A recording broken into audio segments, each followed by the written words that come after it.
এদিকে আসো। ডাকছো কেন? এত শপিং কি এনেছো এসব? আরে ঈদের শপিং করে আনলাম।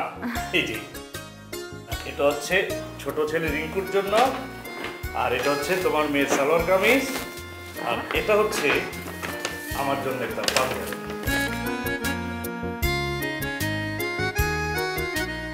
বাহ, খুব সুন্দর হয়েছে। দাঁড়াও, তোমারটা দেখবে না? এটা হচ্ছে তোমার শাড়ি। সব কিছু একসঙ্গে কিনে ফেললাম। বাহ, খুব সুন্দর শাড়ি। তোমার পছন্দ হয়েছে? পছন্দ হবে না মানে? অসম্ভব সুন্দর শাড়ি, আমাকে নিয়ে গেলেই পারতে। আরে শপিং এ যে পরিমাণ ভিড়, তারপর আবার পাশের বাসার লোকমান সাহেবকে পেয়ে গেলাম, উনিও বললেন শপিং এ যাবেন, ব্যাস দুজন একসঙ্গে চলে গেলাম। কি পাশের বাসার ভাইয়ের সাথে গেছো? পরবো না তোমার শাড়ি। কেন, কি হয়েছে আবার? পরবে না কেন? আচ্ছা, ওনার সাথে কি আমাদের ঝগড়া হয়েছে? ঝগড়া হবে কেন? নিশ্চয়ই উনি আমার শাড়িটা দেখেছেন। দেখেছেন তো, উনিও তো খুব পছন্দ করেছেন, আর উনি তো বললেন যে আমার পছন্দ নাকি খুব ভালো। এই সেরেছে, নিশ্চয়ই দোকানটাও চিনে দিয়েছো। আরে বাবা, দুজনে একসাথে একই দোকানে গিয়েছি, দোকান চিনবে না? কিন্তু আমি বুঝতে পারছি না, দোকান চিনলেই বা ক্ষতি কি?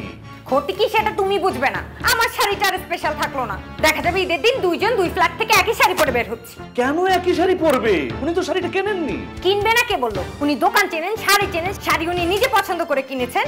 উনার স্ত্রীকেও নিশ্চয়ই শাড়ি কথা বলবেন, সুতরাং তার স্ত্রীও যে এই শাড়ি কিনবে না তার গ্যারান্টি কি? আমি এই শাড়ি পরবো না, তুমি এটা ফেরত দিয়ে আসো। আচ্ছা, একই রঙের শাড়ি পরলে অসুবিধাটা কোথায়? তোমার শাড়ি তুমি পরবে, তার শাড়ি সে পরবে। কিন্তু আমি সবসময় আনকমন থাকতে চাই, সবাই যেন ভাবে এই শাড়ি এক পিসি আছে আর সেটা আমি কিনেছি। কিন্তু কেউ তো তোমার জন্য এক পিস শাড়ি বানাবে না। ঈদের 3-4 দিন পর পয়লা বৈশাখ, তখন তো প্রায় সবাই লাল সাদা রঙের শাড়ি পরে, তখন অসুবিধা হয় না? কিন্তু ঈদের রং তো আর লাল সাদা না। রং যাই হোক, মনটা এক হতে হয়।